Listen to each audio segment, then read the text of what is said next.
हे काहीतरी घेऊन आलेत दादा, मला ते कळलेलं नाही आहे. हे मी फोडलं, मला याची टेस्ट कळेना. कोणाला काय माहीत असेल तर जरूर सांगा. तुम्ही खाऊन बघा. शाबूच्या ह्याच्यात खोबरं घातले. हां, पण त्याला काय म्हणतात? ती रेसिपी आणल्या तुम्ही, खरं काय म्हणतात त्याला? नाही मला माहिती. अरे पण तुम्ही आणले, पण तुम्हाला माहीत पाहिजे ना. दिसलं घेतलं, पण त्यांना विचारायचं नाही का काय आहे ते? आता कोण विचारत बसायचं काय? तर हे बघा, हे अशा पद्धतीने येतं. माझ्या मते हे पूर्ण शाबू आहे वरनं, आणि त्याच्या आत सारण आहे. बघू सारण, खोबरा, पूर्ण खोबरा आहे त्याच्यात. तर मी आले आता वरच्या रूममध्ये. ही आहे वरच्या रूमची अवस्था.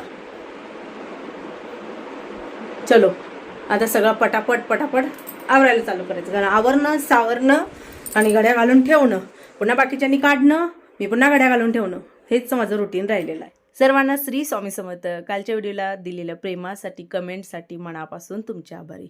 तर चला, वरती आलं म्हणले की आम्हाला फक्त कामं असतात. ह्या 2 पोरांच्या कपड्यांच्या घड्या घालणं आणि ठेवून देणं. आरूला पण मदतीला घेतलं, आणून देणं, ठेवणं वगैरे काय काय छोटं मोठं तो पण सगळं करू लागतो. मला काल कमेंट भरपूर आल्या आणि दादांचा नवीन शोध. काही जण म्हणल्या की अगं तो ठेचा आहे, त्याला त्यांनी बुर्जी नाव दिलेलं आहे. काही जण म्हणल्या की ताई काय तर नाव घेतलं बघा चॅनलचं, इकडचं दादानी कधीतरी रेसिपी पाहिली असेल तर. नाही, दादा पहिला जेव्हा कधी बाहेरगावी कामाला होते ना, त्यावेळेला तिथं त्यांनी स्वतः बनवून खाल्लेले आहेत. त्या काय म्हणतात ते, दोडक्याची भुर्जी. तर ती त्यांना काल ते दोडकं बघून आठवली आणि त्यांनी मला सांगितली. छान झाली ती खरं बरं का. काही जण म्हणले की ठेचा. मी तुम्हाला काय म्हणते ना, बघा रेसिपी तीच असते, फक्त प्रत्येक भागामध्ये त्याला नावं वेगवेगळी दिली जातात. तुमच्या दादानं भुर्जी नाव दिली. आणि जवळजवळ माझ्या लग्नाच्या आधी ते फॅब्रिकेशनच्या कामासाठी, म्हणजे जेव्हा काम शिकत होते ना, त्यावेळेला ते पलूसला होते कामाला. पलूस माहीत असेल तर. तिथं कामाला असताना तिथं ज्यांच्याकडे होते राहायला, तिथं म्हणजे ते डबे वगैरे देत होते ना, तिथे त्या मावशी होत्या आणि त्या कधीतरी अशी बनवून देत होत्या. तर तिथून त्यांना ती रेसिपी माहीत झाली आणि मग ते घरी करायला लावणं, खाणं वगैरे. आणि ते नंतर आत्ता म्हणजे नंतर म्हणतात ना, आवडीनिवडी बदलतात. एखादी गोष्ट आवडली म्हणजे काय आपण कंटिन्युअली खातोच असं नाही आहे. आणि ते आत्ता मला दोडका बघून शिकवलेली होती. असं आज ना पूर्ण बेड वॅक्यूम केला. कारण पोरं काय करतात, दुपारच्या वेळेला खिडकी ओपन ठेवतात, संध्याकाळच्या वेळेलासुद्धा खिडकी ओपन ठेवतात आणि मस्त असं वारं घेत झोपतात. त्यावेळेला काय होतं की त्या वाऱ्याबरोबर धूळ पण येते. म्हणजे माती अशी जाणवत होती. ते हांतरुणातून तर मला तर कळत नाही एवढी माती कुठून येते. म्हणजे एवढं आपण स्वच्छ करतो, एवढं धुतो, क्लीन करतो, पण सध्या उन्हाळ्यामध्ये ना घर भरून अक्षरशः घरात झाडू मारला तरी ती मातीच आणि रेतीच निघते. काय आमचा तर एरिया पूर्ण मोकळा आहे आणि जसं आता म्हणजे गरमी होते म्हणून दारा खिडक्या ओपन सोडायच्या.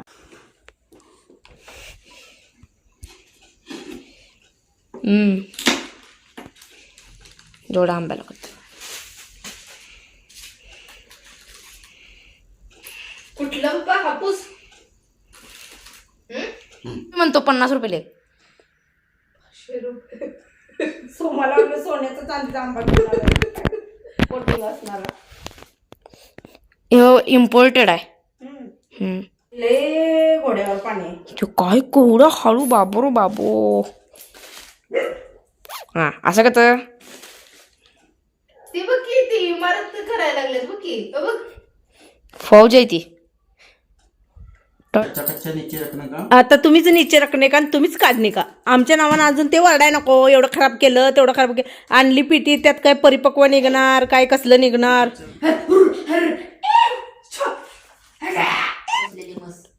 ह्याचा शेक मस्त करते मी सकाळी बरं का, ज्यूस करून देते.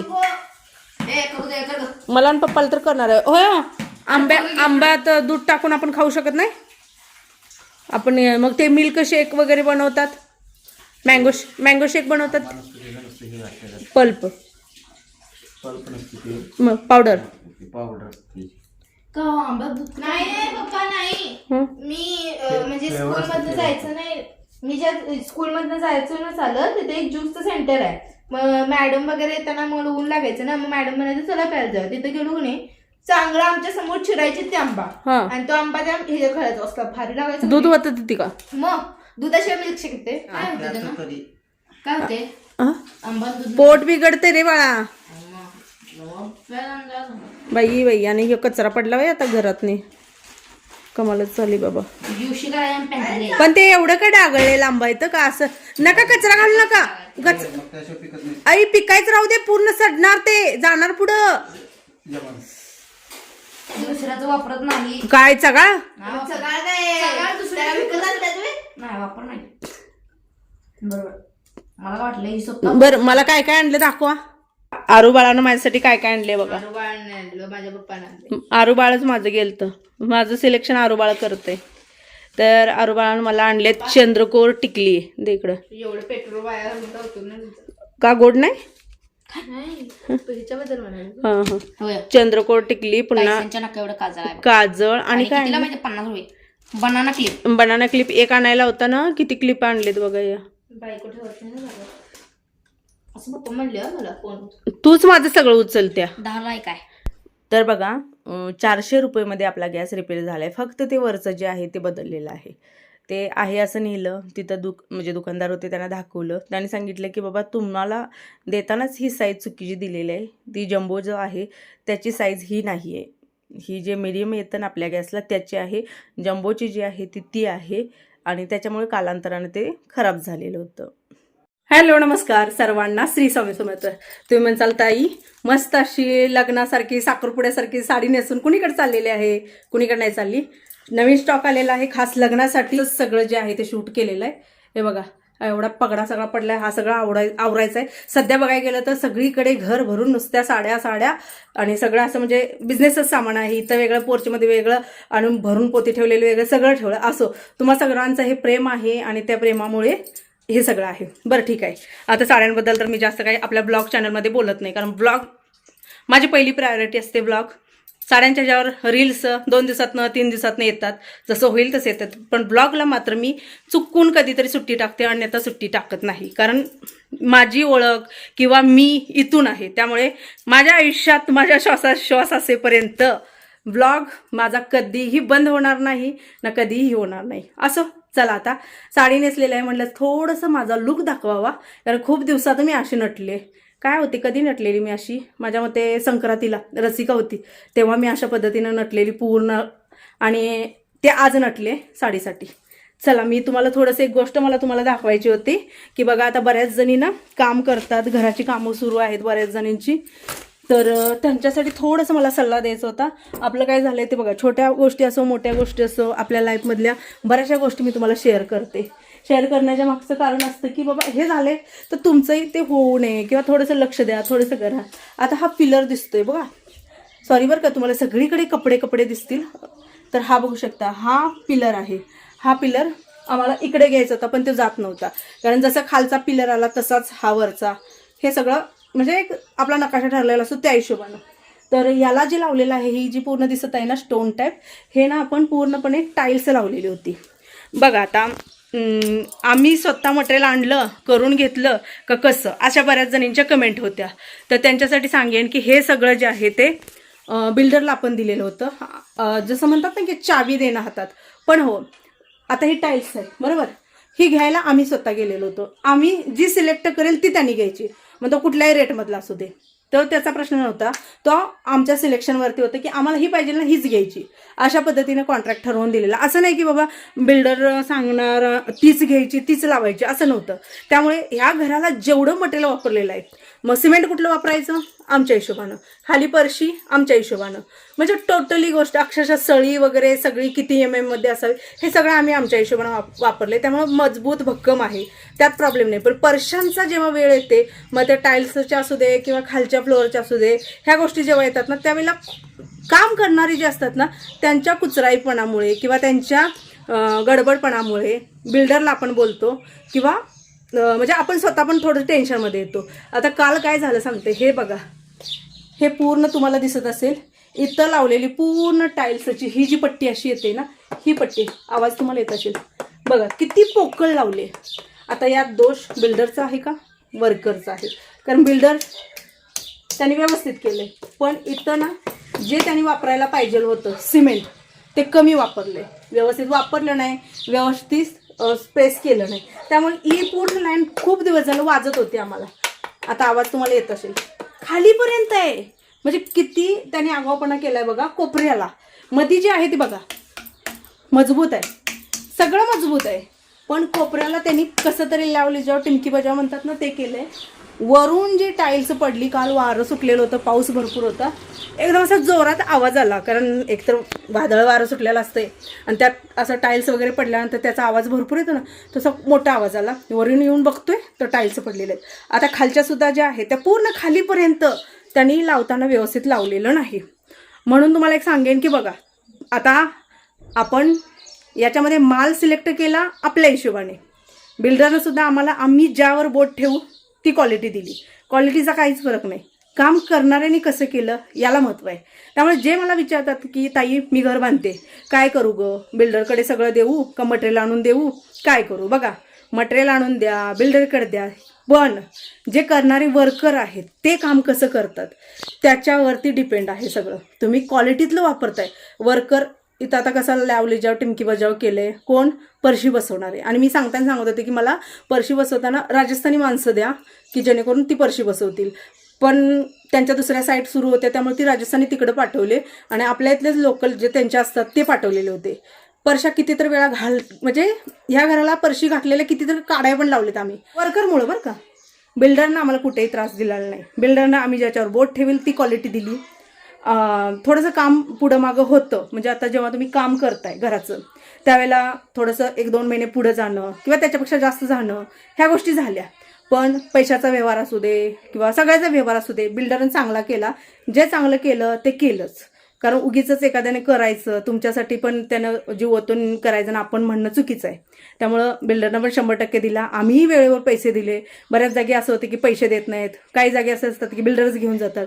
पण आपल्या घराला कुठलाच प्रॉब्लेम आला नाही, ना फायनान्शियली आलाय ना बिल्डरकडनं आलाय, कुणाकडनं आला नाही. फक्त वर्करकडनं लय त्रास झाला ते म्हणजे परशा वगैरे घालताना. तर काम पण लवकर करत नव्हते आणि केलं ना तिथं लावली जेव्हा अशी करायची, दादाला दिसलं की दादा सांगायचे हे असं असं होतंय, हे तुम्ही सरळ करा, हे तुम्ही व्यवस्थित करा. बिल्डरचं पण जागेवर पत्ता नसायचा तर त्यांच्या साईड ते फिरायचे आणि मालकाचा पण पत्ता नसायचा कामावर नेऊन ते त्यांच्या नादात. कोण बघायला आहे ते त्यांच्या हिशोबाने काम करतात. आता तुम्हाला कळलं असेल की तुम्ही घरदार बांधताय तर तुम्हाला कशाची काळजी घेणं गरजेचं आहे. तर मी तुम्हाला आवर्जून सांगेन, महत्त्वाचं बांधकाम चालू असताना एक माणूस तुमचा ठेवा, पगारावरती ठेवा किंवा तुमच्या घरातलं कोणी असेल त्याला सांगा की बाबा काम करून घेताना पुढं उभारून काम करून घे. आपल्या ह्या घराला सगळं क्वालिटीतलं दिलं, सगळं आम्हाला पाहिजे तसं दिलं. अगदी विटासुद्धा आमच्या म्हणजे सेनं घेतलेल्या आहेत. पहिला जो विटाचा माल आलेला होता तो बारीक वीट आलेली होती आणि वीट अशी होती की जेव्हा अशी टाकली ना तर ती वीट फुटलेली होती.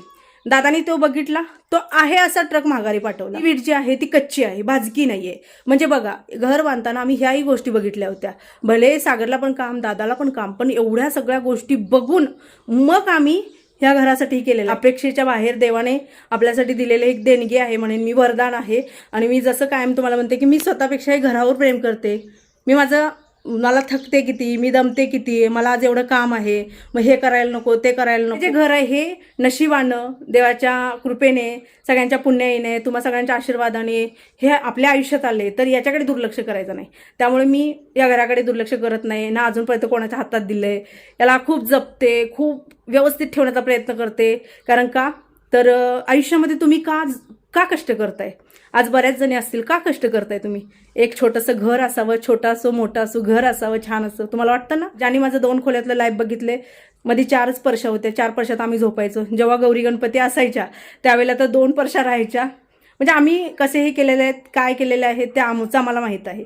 मग देवाने एवढं दिलेलं आहे तर ह्या घरासाठी खूप गोष्टी बघून केलेल्या आहेत. पैसे दिले की डायरेक्टली मी चावी घेऊन म्हणजे गृहप्रवेशालाच जाणार अशाने सांगते. जपून घराचं काम करून घ्या, कारण तो तुमचा पैसा आहे, कष्ट करून दिलेला आहे. आणि घरासाठी लाखो रुपये लागतात, हजारोमध्ये काही होत नाही, लाखो रुपये लागतात.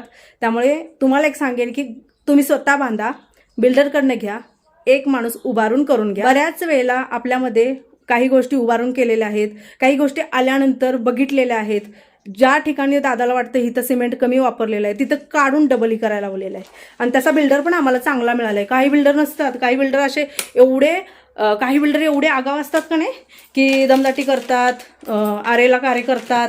त्यावेळेला तुम्हाला ते जसं करतात तशा हिशोबाने घ्यावं लागतं, कारण का पर्याय नसतो. आणि मग तुम्हाला वाटतं की यार एवढं मेहनत करायची, एवढं कष्ट करायचं, आणि शेवटी ह्यांच्या हिशोबानं. असं भरपूर बोलले, चला आता हे सगळा पगडा जो आहे तो आवरायचा आहे, सगळं ठेवायचं आहे. बेडरूम वगैरे आज सगळं इथलं क्लिनिंग वगैरे झालेले आहेत. ही वरची कपडे जे आहेत ते धुतलेले आहेत. इकडे जे आहे ते बघा 2 मशनी लावून अजून एवढी कपडे शिल्लक राहील. बघा मी तुम्हाला आता घराबद्दल सांगितलं. घर तुम्ही करताना करा. फर्निचर सगळ्यात महत्वाचं, फर्निचर स्वतः मटेरियल आणा, स्वतः सिलेक्शन करा, मग द्या. ठेवलेले आहे आपण जाडी, आणि जे तयार असतात ते एकदम पातळ असतात, आणि जरी पातळ नसले जाड असले तर आत सगळा भुस्सा असतो. हे पूर्णपणे म्हणजे एक चांगल्या क्वालिटीतलं लाकूड आहे. सोबत हा वरून वापरलेला जो सनमायका आहे, हा सुद्धा प्रॉपर क्वालिटीचा आहे. कुठे भिजल्यानंतर फुगतंय वगैरे असा नाही. कमेंट येतील त्याच्या आधी सांगते, मी नेसलेली जी साडी आहे ती ओनली 750 रुपयेला सुंदर असा लुक देणारी सॉफ्ट सिल्कची साडी आहे. याचे रील्स आलेले असेल, ब्लॉग येईपर्यंत तिकडे आलेले असेल बघा. 750ला घरपोच आहे. महाराष्ट्रामध्ये फ्री, आणि आउट ऑफ महाराष्ट्र 50 ते 100 रुपये एक्स्ट्रा आहे. वरनं खाली आले आणि दारातनं बाहेर पाऊल टाकणार बघते तर बरोबर बघा, दरवाजातून पहिला बाहेर पाऊल जिथं आपण टाकतो ना तिथून मुंग्यांची लाईन ती चालली होती किचनकडे, आणि त्यांच्या तोंडामध्ये अंडी होती. म्हणजे नॉर्मल वेगळ्या आणि अंडीवाले वेगळे असतात. आरू ट्रॉफी घेऊन आलाय, आणि टीमची आहे बरं का, टीम वर्कमध्ये मिळालेली ट्रॉफी आहे. काय आहे त्याच्यावर, काय काय लिहिलंय बघू. थर्ड अवॉर्ड ऑफ एक्सलन्स क्रिकेटमध्ये मिळालेला आहे आमच्या टीमला. किती जण आहे तुम्ही क्रिकेटमध्ये? 10 जण. कोणाबरोबर होती विरुद्ध? आता फोरम सोबत होते.